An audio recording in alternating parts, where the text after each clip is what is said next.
What's up, guys? Fun with Knives back again with yet another knife review. If you guys don't know what this knife is, you will soon become very acquainted with it. This is the Rat Model 1 from Ontario Knives. Exceedingly popular knife because it gets everything right at such an incredible price. This thing is just oozing with value, and you will hear YouTubers and everyone that's ever owned one of these say the exact same thing. I've heard very little negative about this knife. So before I get into why it's such a good value, I'll give you the specs. We have a blade length of 3.625 inches and a cutting edge of 3.25, a closed length of 5 inches flat, and an overall length of 8.625 inches. So a large folder, no doubt, and a weight of 4.95 ounces to go along with it. So not exceedingly heavy, but definitely a big knife. As you can see, there's handle room to spare, big ol' long blade. And it's very capable too. None of that weight is misplaced. It feels balanced. It's just a great knife. So let's look at this blade here. It is around 3.5 inches, as I said. It is AUS 8 steel.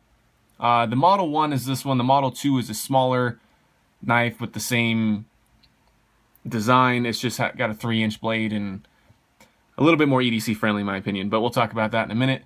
As you can see here, RAT stands for Randall's Adventure Training, Ontario Knife Company. So I'm not too familiar with any of Ontario's models, but I know they make a lot of bushcrafting and fixed blade knives, and this thing is rock solid as a folder. So I believe them when people say their knives are very tough.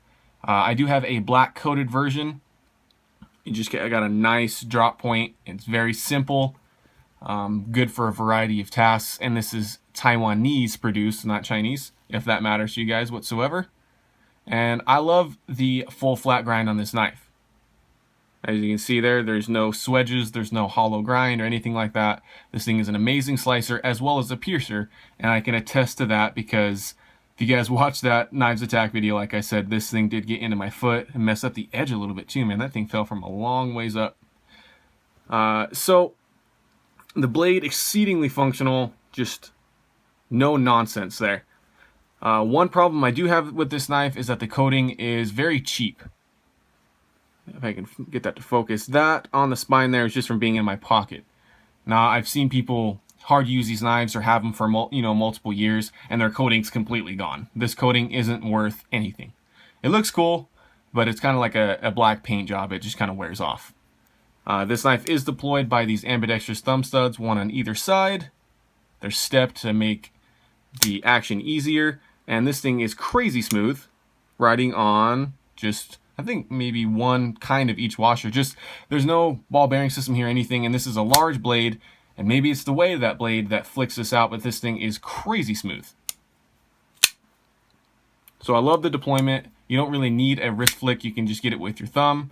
Simple, no flipper. Move down to the handle here. This is a liner lock, full stainless steel liners that are not milled out. So that's where a lot of your 5 ounces or so is coming from. Very strong liner lock. And a lot of other YouTubers and people will attest to that. This thing is a very strong knife that doesn't have to be, a titanium frame lock or a triad lock. So I do like this lock. There's a tiny bit of jimping here to access it. These liners are bead blasted, I believe. It looks like a bead blast. This is open construction. There's quite a few tube spacers there. You can disassemble this knife really easy, and it makes it very easy to clean. This handle material is Zytel, just kind of that cheaper plastic. You're not talking gas station quality, but we're not up there with Spyderco's FRCP or anything like that. But it doesn't really have that great a traction, but the knife handle, like as I said, is 5 inches, and it's so large you don't really need that to be high traction.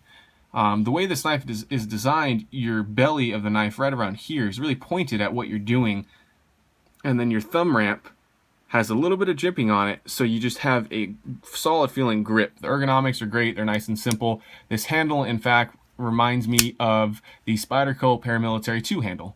Kind of that canoe shape. It sports a variety of grips comfortably, so no complaints there either. And this pocket clip is for way repositionable, any corner of the knife. I have it tip up at the moment. It doesn't carry super deep, but I mean, we're probably getting around 3/4 of an inch out of there. If you wanted to carry tip down, you're going to get much less out of your pocket. But the clip's strong. There's nothing to complain there. It's got that same kind of coating the blade does, and you can see it's really wiping off easy. I do have a lanyard hole, and the whole thing's fairly thin for being such a large knife. And something to keep in mind now, guys, after we've looked at this knife, this thing costs anywhere from 24 to 30 bucks. That is a whole lot of AUS-8 steel and smooth action, great liner lock to sell at such a price. I mean, SOG and CRKT and stuff are selling AUS-8 knives at, you know, $80 and $160 MSRP or something like that. This thing is just insanely cheap. So I think this knife fits every role you could possibly put it into, and that's why it's so popular. You can, and I do, EDC this knife. It's not too large, you know, it's not huge. It is a larger knife, but it feels great in the pocket. You can hike and backpack and camp with this knife, and it will perform great.